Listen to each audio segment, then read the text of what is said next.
Metal Gear Solid 5: The Phantom Pain is one of the most in-depth and malleable open-world games we've seen to date. The game gives you a ton to do out in the wilds of Africa and Afghanistan, but there are a few things it doesn't tell you, or at least it doesn't explain them particularly well. Here are 9 things you need to know when starting out in The Phantom Pain. First things first, we've got a staple of the Metal Gear franchise, ye olde cardboard box.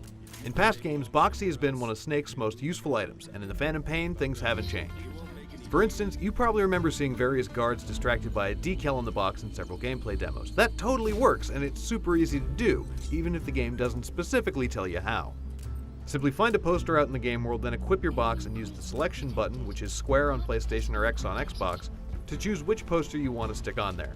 Then use the crouch button to stand up, and if a guard sees you, they'll be putty in your hands. It can also double as a makeshift sled, though being too rough with it might damage the box.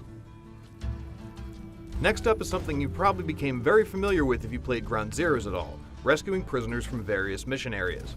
POWs usually have pretty high stats, and that will make them a valuable addition to Big Boss's Diamond Dogs, and since you're doing them a pretty big solid by rescuing them, they're way more likely to join your ranks than an enemy soldier. Did you know you can kidnap a puppy? You probably remember Snake's buddy D-Dog from the various gameplay demos, but he's not always been a part of your unit. Once you jump into the open world of Afghanistan, this adorable pup can be found near the landing zone northeast of Spug Bay Keep. Fulton him back to Mother Base, and eventually that pup will grow up to become one of your best allies on the battlefield. While we're talking about the buddy system, it's also good to know that the more you bring a buddy into the field with you, the more trust you'll build between the two of you. For example, once you get your trust up to 50% with D-Dog, you can command him to bark, which will distract or lure enemies towards his location. Likewise, you'll learn other commands for other buddies, such as this unique ability for D-Horse.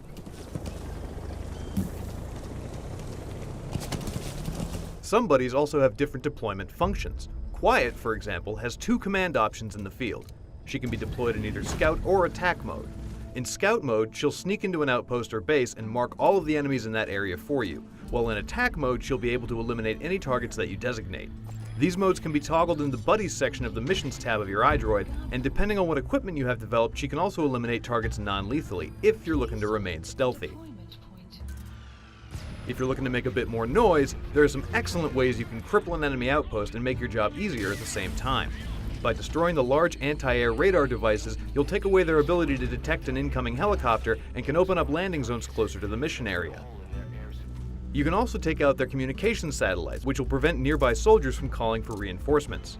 Keep in mind though that in order to successfully prevent extra enemies from showing up, you'll need to destroy every comm satellite in the area. Leaving even just one of them standing will let them call back to HQ for help. In addition to shooting down a chopper or calling in backup, there are a ton of ways that Snake's enemies can try and ruin his day.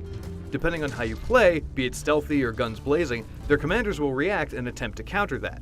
For example, I play most of my infiltration missions at night, so the enemy soldiers started equipping themselves with flashlights. Likewise, if you're really good at headshots, you may notice that guards and soldiers start wearing helmets to avoid being taken out in one hit. But don't think this means that you have to completely change how you play every few missions. You can counter these counters for yourself.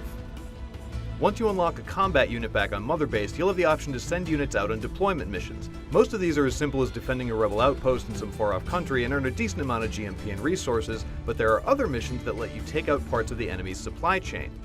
This means that if you see more guards wearing helmets, you can send your combat unit out to destroy a storage facility or production plant, and back in the field, your opponents will no longer have that equipment. Lastly, if you're really good at getting into an enemy stronghold, but not the best at getting yourself out, there's a great alternative to having to reach an LZ on the other side of the map.